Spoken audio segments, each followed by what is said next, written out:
जय भीम। नमो बुद्धाथियों। साथियों, एक खबर सुनने में आई, पता नहीं सच है या झूठ है, मुझे पता नहीं है, लेकिन उस खबर को सुनकर मेरे मन में आया कि एक वीडियो बनाना चाहिए। तो खबर इस प्रकार है कि सुप्रीम कोर्ट में कुछ वाल्मीकि समाज के लोग सुप्रीम कोर्ट को धन्यवाद प्रेषित करने के लिए कि उन्होंने जो है इस प्रकार का फैसला दिया है कि आरक्षण में जो है सब क्लासिफिकेशन कर सकती हैं राज्य सरकारें, तो उसके लिए धन्यवाद प्रेषित करने के लिए वे लोग सुप्रीम कोर्ट में गए। लेकिन सुप्रीम कोर्ट से उनको जो है भगा दिया गया, यह कहकर कि सुप्रीम कोर्ट जो है उनके आने से अपवित्र हो जाएगा और उसको जो है गौमूत्र से धोना पड़ेगा। साथियों, यह घटना सच है या झूठ है मुझे नहीं पता, लेकिन इस घटना से एक सबक ज़रूर मिलता है। चाहे ये झूठ सही, लेकिन घटना से यानी इस बात से एक सबक मिलता है। एक बात सोचने को मन करता है कि इस घटना से मनुस्मृति, रामायण, महाभारत, गीता, इनकी झलक देखने को मिलती है। इस घटना में न केवल इसकी झलक देखने को मिलती है, बल्कि भविष्य में यह घटना झलकती है। अब प्रश्न यह उठता है कि क्या इस प्रकार की घटनाएं देश में घटित हो रही हैं? तो उत्तर निस्संदेह यही होगा कि हाँ, अभी भी इस देश में ऐसी घटनाएं घट रही हैं कि जातिवाद के आधार पर किसी भी समाज को किसी भी लेवल पर प्रताड़ित किया जा सकता है, किया जाता रहा है और किया जा रहा है। दूसरा प्रश्न यह उठता है कि क्या भविष्य में भी ऐसी घटनाओं की कोई संभावना है? क्योंकि कुछ लोग बोलते हैं कि अब जातिवाद देश में नहीं है, मनुवादी लोग जो हैं इस बात के प्रचार प्रसार करते हैं, लेकिन यदि कभी भी जो है ऐसी घटनाएं सामने आ ही जाती हैं और फिर से यह सोचने के लिए मजबूर कर देती हैं कि इस देश की जो मनुवादी व्यवस्था है वो क्या चाहती है। तो इस प्रकार से जो है अब भविष्य में क्या संभावना है कि इस प्रकार की घटनाएं घट सकती हैं, तो उस पर भी हम जो है आगे प्रकाश डालने का प्रयास करेंगे। इस वीडियो को आप जब पूरा देखिए, क्योंकि आगे जो है दो कहानियां जो कि मुंशी प्रेमचंद की हैं, उनका जो नाट्य रूपांतरण तैयार किया, फिल्मिंग उस पर हुई है, उसके बारे में चर्चा की जाएगी और उसको कनेक्ट किया जाएगा कि किस प्रकार से चमार जाटव समाज और वाल्मीकि समाज आपस में एक दूसरे के खिलाफ खड़े हो गए हैं, किन लोगों ने इनको आपस में एक दूसरे के खिलाफ खड़ा किया है, क्या षड्यंत्र है। इस सब को समझने में बहुत कुछ मदद करेगी मुंशी प्रेमचंद की दोनों कहानियाँ, ठाकुर का कुआं और गोदान। इन कहानियों को वाल्मीकि समाज क्यों नहीं देखता है, जाटव चमार समाज क्यों नहीं देखता है, और देखते भी हैं तो क्या खाली इनके लिए एंटरटेनमेंट है? साथियों, इससे पहले कि मैं आगे बढ़ूं, आप इस वीडियो को लाइक कर दीजिए, इस पर कमेंट कीजिए और इस चैनल को जो है सब्सक्राइब कर दीजिए, ताकि वीडियो में जो व्यूज़ आते हैं वो व्यूज़ जो हैं अगर सब्सक्राइबर्स में कन्वर्ट हो जाएं तो जो हम मैसेज बहुत बड़े पैमाने पर लोगों को देना चाहते हैं वो बहुत दूर तक पहुंच सकता है। तो वो तभी संभावना है जब आप चैनल को सब्सक्राइब कर दें। तो साथियों, आज हम चर्चा कर रहे हैं कि किस प्रकार से जो अभी एक हमने घटना सुनी, चाहे वो झूठ है या सच है, लेकिन हम घटना को घटना मानकर भविष्य, वर्तमान और भूतकाल की घटनाओं पर चर्चा करेंगे और समझने का प्रयास करेंगे कि समस्या का क्या हल हो सकता है। अभी जो हमने घटनाएं देखी हैं, इंद्र मेघवाल की घटना हमने राजस्थान में देखी, जितेंद्र मेघवाल की घटना राजस्थान में देखी, उसके अलावा मनीषा वाल्मीकि हत्याकांड देखा, दिल्ली कैंट हत्याकांड देखा, और अभी बिल्कुल ताज़ा ताज़ा मुजफ्फरपुर में एक दलित लड़की का जघन्य रेप कांड भी देखा, जिसको कि जो मेन मीडिया है बिल्कुल भी दिखाने का काम नहीं कर रही है, बल्कि उसकी पूरी की पूरी नज़र कलकत्ता में हुए रेप कांड पर लगी हुई है। ठीक है, वो भी इस देश की बेटी थी, लेकिन उस बेटी को तो पूरा देश देश की बेटी मान लेगा, निर्भया को पूरा देश देश की बेटी मान लेता है, लेकिन मनीषा वाल्मीकि या फिर मुजफ्फरपुर में हुई उस नाबालिग लड़की की जो रेप करके जो हत्या, जघन्य हत्या हुई है, जघन्य रेप हुआ है, उसको पूरा देश अपनी बेटी स्वीकार नहीं करता है। यह प्रश्न आज भी इस देश के लोगों के सामने यूं का त्यों बना हुआ है कि आखिर आप बेटी बेटी में भेद कैसे कर सकते हैं। तो साथियों, ये जो घटनाएं घटती हैं, चाहे वो इंद्र मेघवाल की घटना हो, जितेंद्र मेघवाल की घटना हो, मनीषा वाल्मीकि हत्याकांड की घटना हो, चाहे वो जो है मुजफ्फरपुर का रेप कांड हो, ये घटनाएं इतनी जघन्य हैं कि आप इनको अगर सोचें, अगर इनको महसूस करें तो आपकी रूह कांप जाएगी। अभी मैंने YouTube पर दो कहानियाँ देखी मुंशी प्रेमचंद की लिखी हुई कहानियाँ हैं। एक है ठाकुर का कुआं और दूसरी है गोदान। और दोनों कहानियों की घटनाओं को जब जब मैं अपने जहन में सोचता हूँ तो आँखों से आंसू बरबस ही निकल आते हैं। मैं सोचने पर मजबूर होता हूँ कि आखिर ठाकुर के कुएं से पानी लेने के लिए अछूतों को किसने रोका? क्या ठाकुर ने रोका? एक सवाल है। इस सवाल को गौर से समझने का प्रयास करेंगे, अंत तक चलेंगे और एक निष्कर्ष पर पहुंचेंगे। क्या वास्तव में ठाकुर की गलती थी? प्रथम दृष्टया जो भी सुनेगा मनुवादी दृष्टिकोण से तो वो ठाकुर की गलती ही नज़र आएगी, लेकिन हमें अभी बाबा साहेब की दृष्टि प्राप्त करनी है, भगवान बुद्ध की दृष्टि प्राप्त करनी है। जब हम भगवान बुद्ध और बाबा साहेब के चश्मे से इस घटना को देखेंगे तब पता लग पाएगा कि गलती वास्तव में ठाकुर की थी या किसी और की थी। गोदान का महाजन कब मूल पर ब्याज को कई गुना बढ़ाकर किसी भी व्यक्ति की ज़मीन को हड़प लेता है वो पता ही नहीं चलता। कब मूल लिया, कब उस मूल का ब्याज उस मूल से कई गुना बढ़ गया, वह अदा नहीं हो पाया और जो ज़मीन जायदाद जो कुछ भी था वो सब कुछ जिस व्यक्ति ने जो महाजन से कर्जा लिया था वो सब उसका जो है नीलाम हो जाता है, बिक जाता है, ये पता ही नहीं चलता। गोदान का जो मुख्य पात्र है होरी, उसको अपनी बेटी जो कि उम्र में बहुत छोटी है उसको अपनी उम्र के व्यक्ति से उसकी शादी इसलिए करानी पड़ती है क्योंकि वह गरीब है। गरीबी होना एक मात्र दोष नहीं है, दोष ये भी है कि महाजन से वह कर्जा लेकर आता है और उस कर्ज का ब्याज कब मूल बनता है और फिर उस मूल पर ब्याज लगता है और इस प्रकार से ये सब कुछ होते होते जब यह मूल और ब्याज होरी के ज़मीन जायदाद के बराबर हो जाता है तो किस प्रकार महाजन जो है होरी की ज़मीन जायदाद को कब्जे में ले लेता है और उसके कारण जो है होरी की बेटी जो कि उम्र में बहुत कम है और होरी को अपनी उम्र के व्यक्ति से अपनी बेटी की शादी करनी पड़ती है, करने के लिए मजबूर होना पड़ता है।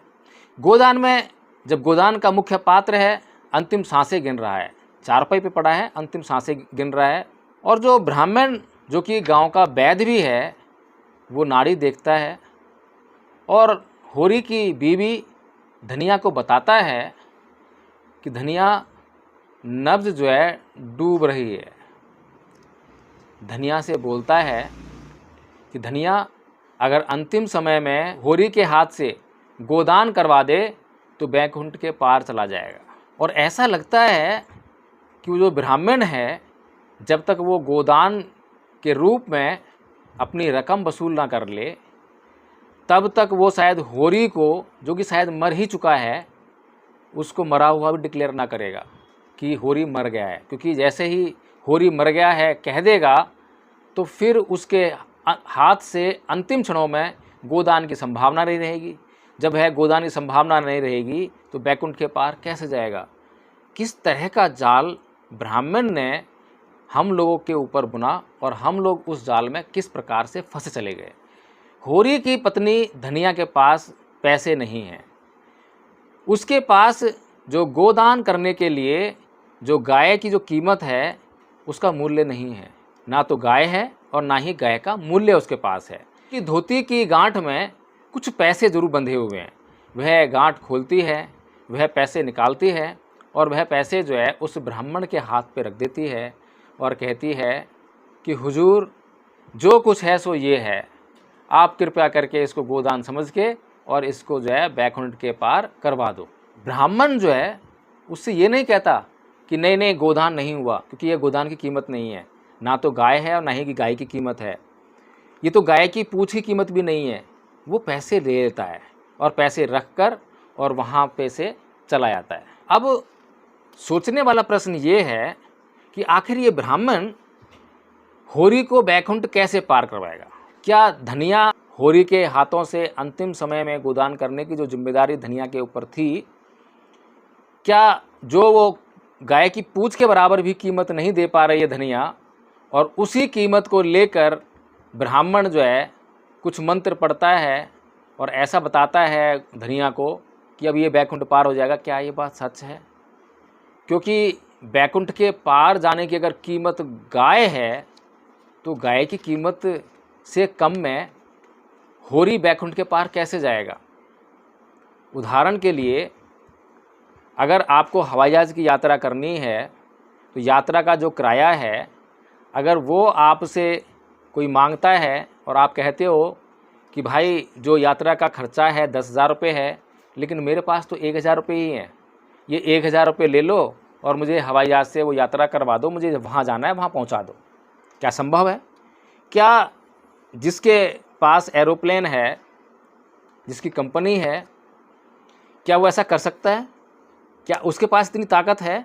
क्या ब्राह्मण के पास इतनी ताकत है कि वो अगर गोदान उसकी कीमत रखी गई है, किसी भी धर्मशास्त्र में लिख दी हो, वेदों में लिख दी हो, रामायण में लिख दी हो, मन मर्जी से है, जब मर्जी लिख सकते हैं, इनके हाथ हैं, इनकी कलम है, इनकी किताबें हैं, जो मर्जी लिख सकते हैं, लिख दिया हो, मान लीजिए नियम बना दिया कि जो भी मरने वाला है, मरते वक्त अंतिम समय में अपने हाथ से अगर गोदान करता है तो बैकुंठ के पार जाता है। मान लेते हैं, मानने में कोई बुराई नहीं है, लेकिन सवाल तो वहीं खड़ा हुआ है कि इतनी कम रकम लेकर, जो कि गोदान तो हुआ ही नहीं, गोदान तो है ही नहीं, गोदान क्या, गौ की पूंछ का दान भी नहीं है, तो फिर ब्राह्मण ने उसको बैकुंठ कैसे पार कराया। और अगर ब्राह्मण जो है इतनी कम कीमत पर बैकुंठ पार नहीं करवा सकता है तो उसने वो कीमत क्यों ली। ये सोचने का जो काम है धनिया को करना था, होरी को करना था, उसके समाज को करना था, लेकिन दुर्भाग्य है कि इस प्रश्न पर किसी ने गौर किया ही नहीं। इस ब्राह्मण महाजनों की घटना को जब उसमें देखा फिल्म में, तो एकाएक आज के जो महाजनी हॉस्पिटल हैं उनकी याद आ गई। कोई व्यक्ति हॉस्पिटलाइज हुआ, बचने की कोई संभावना नहीं है, लेकिन महाजनी हॉस्पिटल जो है उसे मरा हुआ डिक्लेयर नहीं करते, क्योंकि मरा हुआ डिक्लेयर कर दिया तो फिर परिजन जो है बिल अदा नहीं करेंगे। इसीलिए बेशक वह लगभग मर ही चुका है, थोड़ी बहुत सांसें बाकी हों, वेंटिलेटर पर ले जाएंगे और उसको बताएंगे कि अभी मरा नहीं है। जब तक उस परिवार का पूरा खून ना चूस लें तब तक उसे मरा हुआ डिक्लेयर नहीं करते, और उसके बाद भी लाश देने के लिए भी पूरा बिल भरवा लेते हैं, तब जाकर वह लाश देते हैं। लाश जिसका कोई मूल्य नहीं है, जिसकी ज़िंदगी है ही नहीं, जीवन नाम की कोई चीज़ नहीं है, केवल और केवल कुछ भावनाएं वहाँ पर रह गई हैं जो उस मृतक से जुड़ी हुई थी। इसलिए उन जुड़ी हुई भावनाओं का आदर सम्मान करने के लिए वे उस लाश को ले जाने के लिए भी उस महाजनी हॉस्पिटल का बिल भरते हैं। गोदान के ब्राह्मण ने जिस प्रकार से बैकुंठ पार कराने की बात कही, उसको देखकर एकाएक आज के बागेश्वर, विश्वहरि, आसाराम, राम रहीम और राम भद्राचार्य जैसे कैरेक्टर नज़र के सामने छाने लगे। अब जो गोदान का ब्राह्मण है वो बैकुंठ पार करवाने का षड्यंत्र रचता है, बहाना करता है, बेवकूफ़ बनाता है और उससे रकम ऐंठ लेता है। धनिया के पास अपने खाने के लिए पैसे नहीं हैं, खेत उसके पास नहीं है, बेटा उसके पास नहीं रह रहा है, 2 बेटियां थी, उनकी शादी हो चुकी है, कैसे अपना जीवन गुजर बसर करेगी। लेकिन अपने पति को क्योंकि उसे बैकुंठ के पार भेजना है, इसलिए वो ब्राह्मण की बात में आ जाती है और ब्राह्मण को जो कुछ भी उसकी गांठ में है वो खोल कर उसको दे देती है। ये धनिया की नहीं बल्कि इस देश के, इस दुनिया के प्रत्येक व्यक्ति की धार्मिक भावनाएं हैं, अपने प्रियजनों के प्रति जुड़ी हुई भावनाएं हैं, राग है, आसक्ति है, जिसके कारण हम किसी भी हद तक लुटने पिटने के लिए तैयार हो जाते हैं। मुझे उस ब्राह्मण की घटना को देखकर एकाएक राम भद्राचार्य की बात याद आ गई। 2 दिन पहले ही वो स्टेटमेंट देते हैं कि जब कोई बीमार पड़ जाए तो हनुमान चालीसा का पाठ पढ़े और रामलला के दर्शन करने जाए, और 2 दिन बाद जैसे वो बीमार पड़ते हैं तो ना तो हनुमान चालीसा का पाठ करते हैं, ना करवाते हैं, और ना ही रामलला के दर्शन के लिए जाते हैं, और कहाँ जाते हैं, सीधे हॉस्पिटल, वो भी बड़े से बड़े हॉस्पिटल। इन घटनाओं को देखकर भी भारत के लोग सबक नहीं लेते, कुछ सीखते नहीं हैं। तो ये प्रश्न खड़े हुए हैं हमारे सामने कि हमें क्या करना चाहिए। अब प्रश्न यह उठता है कि चाहे सुप्रीम कोर्ट में गए वाल्मीकि समाज को सुप्रीम कोर्ट में घुसने से मना कर दिया हो, हालांकि ये घटना झूठी हो सकती है, फिर भी ऐसी संभावना है क्योंकि अभी भी देश में छुआछूत चल रही है, तो सुप्रीम कोर्ट ना हो तो कहीं और चल रही होगी, छुआछूत तो है ही। तो चाहे ये घटना हो, चाहे गोदान की घटना हो, चाहे ठाकुर के कुएं की घटना हो, अगर ठाकुर के कुएं पर अछूतों को पानी लेने का अधिकार नहीं है और ठाकुर जो कि अछूतों का जो कुआं है उसको जहरीला कर देता है, उसका पानी जो है अछूत नहीं पी सकते हैं क्योंकि ठाकुर को अपने खेतों में अछूतों से बेगार करवानी है, तो उसके लिए जिम्मेदार कौन है? ठाकुर एक है और बड़ी भारी मात्रा में अछूत लोग हैं। SC ST 7,643 जातियाँ इनमें हैं। इतनी बड़ी जातियाँ जिसमें वाल्मीकि भी है, चमार भी हैं, और ये जातियाँ आपस में इकट्ठी नहीं हैं। इकट्ठी नहीं है जब तो ठाकुर की हिम्मत हो रही है। अगर ये जातियाँ इकट्ठी हो जाएं, ये जातियाँ जो है समझदार हो जाएं, क्या ठाकुर की हिम्मत है कि इन जातियों के ऊपर अत्याचार कर सके, उनको अपने कुएं से पानी पीने के लिए रोक सके? वो केवल छोटा सा काम करता है कि ये जो जातियाँ हैं आपस में बटी रहें। ये चमार जो हैं, जो वाल्मीकि जाति है, उसको सफाई कर्मचारी जानकर, मैला उठाने वाला जानकर उनसे घृणा करता रहे। ऐसे ही चमार समाज से जो है जो दूसरी और जातियाँ हैं वो घृणा करती रहें। इनके ऊपर नीचे का जो स्तर है वो बना रहे, और वहीं पर जो ब्राह्मण है, क्षत्रिय है, वैश्य है, ये तीनों जो वर्ग हैं ये आपस में कोई छुआछूत नहीं करते।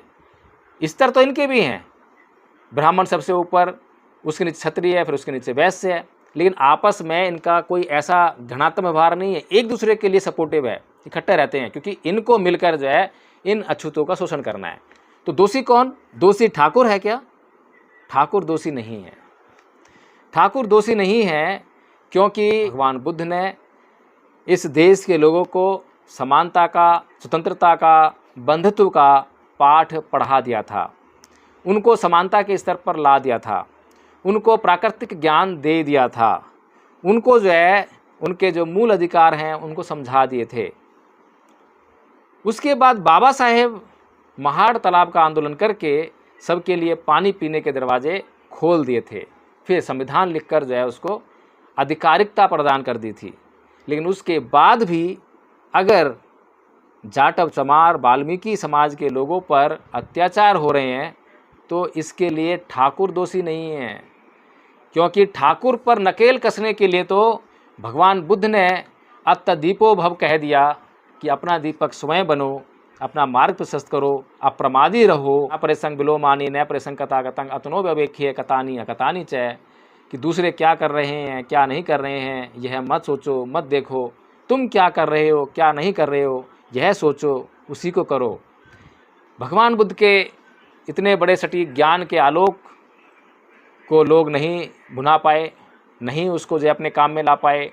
बाबा साहेब के महाड़ तालाब जिसके लिए उन्होंने लाठियाँ खाईं, गालियाँ खाईं, बहुत सारा अपमान और तिरस्कार सहन किया, उसको भी लोगों ने प्रयोग में नहीं ला सके। संविधान में प्रावधान किया, उसके बाद जो है SC ST एक्ट भी बनाकर दे दिया, लेकिन ये अछूतपन दूर नहीं हुआ। क्यों दूर नहीं हुआ? क्योंकि बाबा साहेब की बात नहीं मानी। बाबा साहेब ने कहा कि अपना अछूतपन दूर करने के लिए बौद्ध बन जाओ, बौद्ध नहीं बने। अभी भी जिस कारण से ये अस्पृश्य हैं, जिस कारण से ये अछूत हैं, जिस कारण से इनके साथ भेदभाव होता है, अभी भी उसी भेदभाव को झेलने के लिए उसी व्यवस्था में पड़े हुए हैं। तो इसीलिए ठाकुर की गलती नहीं है। ठाकुर, अगर ठाकुर ना हो तो कोई और आ जाएगा, कोई और लूटने के लिए आ जाएगा, किसी और प्रकार से लूटने के लिए आ जाएगा। अंग्रेज़ जब देश में आए तो अंग्रेज़ भी लूट रहे थे। अंग्रेज़ जो है वैसे नहीं लूट रहे थे जैसे ठाकुर लूट रहे थे, ब्राह्मण लूट रहे थे। अंग्रेज़ों के लूटने का तरीका अलग था। तो इस प्रकार से जब संविधान लागू हो गया तो अब जैसे पहले छुआछूत होती थी तो वैसे तो छुआछूत होगी नहीं, लेकिन छुआछूत तो फिर भी रहेगी, उसका तरीका बदल जाएगा, लेकिन छुआछूत तो रहेगी। और छुआछूत जब तक रहेगी जब तक कि ये जाति समाप्त नहीं आती है, और जाति जब तक रहेगी जब तक बाबा साहेब की बात मानकर बौद्ध नहीं आते हैं, क्योंकि बौद्ध होने पर ही आपको जाति से मुक्ति मिल सकती है। दूसरी तरफ गोदान में जो ब्राह्मण है, क्या वो दोषी है? क्या गोदान का महाजन दोषी है? गोदान का जो मुख्य पात्र है होरी, उसका बेटा शहर जाकर अकल सीख के आता है, हिसाब सीख के आता है, ब्याज सीख कर आता है कि कितना ब्याज लगता है, कानून क्या है ब्याज के बारे में। जब गांव वापस आता है तो होरी को वह बताता है, बल्कि जो महाजन है उसको वह हिसाब लगा के बताता है कि किस प्रकार से केवल 30 रुपये मूल उधार के रूप में लिए थे होरी ने, और उस पर जो है 30 या 36 रुपये का ब्याज लगता है। कुल रकम 66 रुपये हो जाती है और वह अधिकतम 70 रुपये देने के लिए तैयार है, लेकिन महाजन उससे जो है 200 रुपये मांग रहा है। सोचिए कितना बड़ा अन्याय और अत्याचार किस लिए हो रहा है। होरी पढ़ा लिखा नहीं है, होरी समझदार नहीं है। जहाँ तक उसकी अज्ञानता का सवाल है वहाँ तक उसे माफ़ किया जा सकता है कि चलो ठीक है, यह अज्ञानता के कारण जो है वह झेलने के लिए मजबूर है, अत्याचार सहन कर रहा है। लेकिन जब होरी का लड़का शहर से अकल लेकर आता है और वह अपने बाप के सामने महाजन को निशब्द कर देता है, हिसाब लगा कर बता देता है कि किस प्रकार से उसका कितना मूल था, कितना ब्याज बना और किस प्रकार से केवल 66 रुपये ही देने को बनते हैं, 200 रुपये देने को नहीं बनते हैं। लेकिन होरी, क्योंकि गुलामी उसके जहन में है, वह अपने बेटे की बात मानने के लिए तैयार नहीं है। वह अपने अधिकार के लिए अपने बेटे के साथ खड़ा होकर लड़ने के लिए तैयार नहीं है। गलती किसकी, महाजन की या होरी की? गलती तो होरी की है। इसी प्रकार से जब SC/ST समाज को ज्ञान नहीं है तो कोई बात नहीं, अत्याचार सहन करने के लिए मजबूर हैं, रामभद्राचार्य की बात मानने के लिए आप मजबूर हैं। लेकिन जब बाबा साहेब डॉक्टर भीमराव अंबेडकर सारी बातें खोल कर आपको समझाते हैं, उनके मिशन को चलाने वाले लोग आपकी बस्तियों में जाते हैं, आपको जागरूक करने का काम करते हैं, लेकिन आप उनको सुनने से इनकार कर दें, आप उनके ऊपर आक्रामक रवैया अख्तियार कर लें, आप उनके साथ में हिंसा मारपीट करने लग जाएं, तो फिर आपका उद्धार कैसे होगा? जब आप अपने उद्धारकर्ता के ऊपर ही हाथ उठाएंगे, जब आप अपने उद्धारकर्ता का ही अपमान करेंगे, तो आपका उद्धार कैसे होगा? दोषी कौन? दोषी रामभद्राचार्य नहीं है, दोषी बागेश्वर नहीं है, दोषी विश्वहरि नहीं है, दोषी राम रहीम नहीं है, दोषी आसाराम बापू नहीं है। दोषी तो ये SC/ST वर्ग है, OBC वर्ग है, जो अभी भी इस हिंदू धर्म नाम के षड्यंत्र के चुंगल में फंसा हुआ है। इसी प्रकार जब आज वाल्मीकि समाज को सुप्रीम कोर्ट में घुसने नहीं दिया, जो ये घटना सामने आती है, तो इस घटना को सुनकर एक वर्ग बड़ा प्रसन्न हो जाएगा। सुनते ही चमार जाटा वो खुश हो जाएंगे कि देखो अच्छा हुआ। नहीं, आपको ऐसा नहीं करना है। यही करते करते तो आपके बीच में इतनी गहरी खाई बन गई है। बल्कि अगर इस घटना में जरा सी भी सच्चाई आपको नज़र आए तो आपको अपने वाल्मीकि समाज के हक अधिकार के लिए उसके साथ खड़ा होकर एक और आंदोलन खड़ा करना है। आपको पता है कि आपका भाई किसी जाल में फंसा हुआ है, किसी षड्यंत्र में फंसा हुआ है, वह हिंदूवादी मनुवादी षड्यंत्र का शिकार हो रखा है, उसके पास अकल कम है, बुद्धि कम है, बुद्धि का प्रयोग नहीं कर पा रहा है, तो आपकी ड्यूटी और बन जाती है। निसंदेह यह हम कह सकते हैं कि हम बार बार समझा दिया, समझ में नहीं आता, इनको बार बार कहते हैं फिर भी काबर लेने चले जाते हैं, ऐसा कह सकते हैं, और हम हताशा का शिकार होकर घर बैठ जाएं कि नहीं भैया अब बहुत समझा लिया, अब नहीं समझाना। नहीं, ऐसा नहीं है। क्या चमार समझ गए हैं? क्या चमार जाटव सारे बाबा साहेब बात मानते हैं? क्या सारे चमार और जाटव बाबा साहेब को बात को मानकर बौद्ध बन गए हैं? क्या उन्होंने धर्म परिवर्तन कर लिया है? नहीं किया ना। जब चमार जाटव सारे नहीं समझे हैं तो कुछ तो वाल्मीकि समाज के लोग भी समझ गए हैं। जब बाबा साहेब आपसे तंग नहीं हुए और अपने अंतिम सांस तक आपके लिए, आपके हक और अधिकार के लिए लड़ते रहे, तो आपको भी ये अधिकार नहीं है कि आप वाल्मीकि समाज के ऊपर ये तोहमत लगाएं कि वाल्मीकि समाज कुछ नहीं कर सकता। नहीं, वाल्मीकि समाज बहुत कुछ कर सकता है। बस वो जिस षड्यंत्र का शिकार है उस षड्यंत्र का तोड़ हमें ढूंढना है। लेकिन उस षड्यंत्र का तोड़ ढूंढने की बजाय हम ऐसी घटनाओं पर उल्टा रिएक्शन कर देते हैं। जिस प्रकार से कुछ जाटव समाज के लोग जो हैं अभी रिएक्शन दे रहे हैं कि जो आरक्षण है, जो आरक्षण में सब क्लासिफिकेशन किया गया है, वो उन्हें मंजूर नहीं है, वो सुप्रीम कोर्ट के इस फैसले का विरोध कर रहे हैं। यह रिएक्शन जो है समाज के संगठन में बहुत भारी घातक साबित होने वाला है। इससे वाल्मीकि समाज जो है ये नहीं सोचेगा कि सुप्रीम कोर्ट का डिसीजन सही नहीं है, ये पूरे समाज के खिलाफ में, ये नहीं सोचने वाला, बल्कि उसको जो आरएसएस ने समझाया है उस बात की यहाँ पर पुष्टि होने लगेगी कि वास्तव में जो है चमार जाटव समाज आज तक आरक्षण खा रहे थे उनका, इसीलिए अब वो जो है इस फैसले का विरोध कर रहे हैं। आज चमार जाटव समाज को अपना दिल बड़ा करके वो जो क्लासिफिकेशन है उसको मंजूर कर लेना चाहिए। उसको मंजूर करके उनको जो नौकरियां मिल रही हैं लेने दीजिए। और हमें यह पता है, अच्छी तरह पता है कि वाल्मीकि समाज की जो संपन्नता है, क्योंकि वो अंधकार में है, षड्यंत्र का हिस्सा बना हुआ है, षड्यंत्र में फंसा हुआ है, इसलिए जो उसकी आर्थिक संपन्नता हमारे ही समाज के विरोध करने में काम ली जाएगी। लेकिन साथियों, अभी फ़िलहाल जो समस्या है उसका निदान ये है कि अभी संगठन को बनाए रखना है, संगठन को किसी भी सूरत में बढ़ाना है। आज हमें क्लासिफिकेशन का विरोध नहीं करना, आज हमें एनएफएस का विरोध करना है। आज हमें आरक्षण को जो पूरी तरह ख़त्म करने का मनवादी षड्यंत्र है उसका विरोध करना है। और जब ये क्लासिफिकेशन लागू हो जाए या कहीं भी लागू करने का प्रयास किया जाए जिसमें अनैतिकता हो, जिसमें इलीगलिटी हो, जिसमें स्वार्थ की भावना हो, तब उसके लिए आंदोलन हमें करने हैं।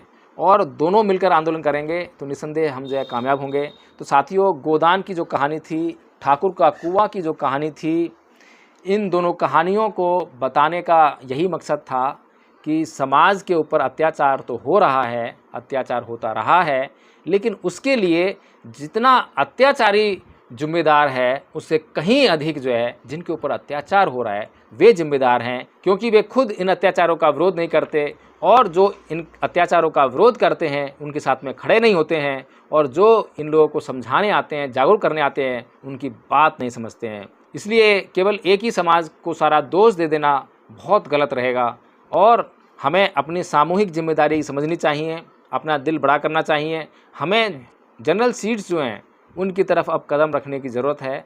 अब हमें इस आरक्षण की व्यवस्था से भी मुक्ति पाने की ज़रूरत है। लेकिन क्योंकि मनवादी सरकारों ने बड़े षड्यंत्र के साथ में ये जो आरक्षण की व्यवस्था है इसको अभी तक पूरी तरह से लागू नहीं किया है। और सबसे बड़ी बात जिसकी तरफ ना तो चमार समाज का ध्यान जाता है ना ही वाल्मीकि समाज का ध्यान जाता है, वो है आपकी शिक्षा की व्यवस्था। पूरे समाज के लिए शिक्षा की व्यवस्था नहीं है और किसी भी समाज ने अब तक शिक्षा के लिए कोई आंदोलन नहीं किया कि उनके पास स्कूल नहीं है, कॉलेज नहीं है, उनमें महंगी फ़ीस है, मुफ्त एजुकेशन नहीं है। ये सबसे पहले इसका आंदोलन होना चाहिए, क्योंकि ये आपके आरक्षण का आधार है। आरक्षण में नौकरियां आपको जब मिलेंगी जब आप शिक्षित होंगे, लेकिन आपकी शिक्षा पर कुठाराघात हो रहा है, आपकी शिक्षा महंगी हो रही है। तो महंगी शिक्षा लेकर चाहे वो चमार समाज हो चाहे वाल्मीकि समाज हो, चमार समाज का संपन्न वर्ग ही आरक्षण का लाभ ले पाएगा, वाल्मीकि समाज का भी संपन्न वर्ग ही आरक्षण का लाभ ले पाएगा।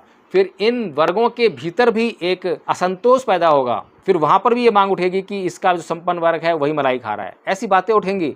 इसलिए जो है संपूर्ण समाज को एक समान शिक्षा प्राप्त हो, उच्च शिक्षा प्राप्त हो, ताकि वे जो है सभी मिलकर और न केवल आरक्षण वाली नौकरियों पर जोर लगा सकें बल्कि सामान्य सीटों के लिए भी प्रयास कर सकें, ताकि इस समाज की SC ST समाज की जो आर्थिक समस्या है उससे मुक्ति मिल सके और जो प्रतिनिधित्व के मामले के तौर पर आरक्षण की जो व्यवस्था संविधान में की गई है उसको भी निश्चित किया जा सके, ईमानदारी से लागू किया जा सके। तो साथियों, इसके साथ ही इस वीडियो समाप्त करता हूँ। जय भीम, नमो बुद्धाय। यह वीडियो अगर पसंद आया हो तो इसको लाइक कर दीजिए, चैनल को सब्सक्राइब कर दीजिए और इस वीडियो में कमेंट करके मुझे बताइए कि यह वीडियो आपको कैसा लगा और इसको अगर हो सके तो आगे बढ़ाइए ताकि यह बात जो है जन जन तक पहुँच सके।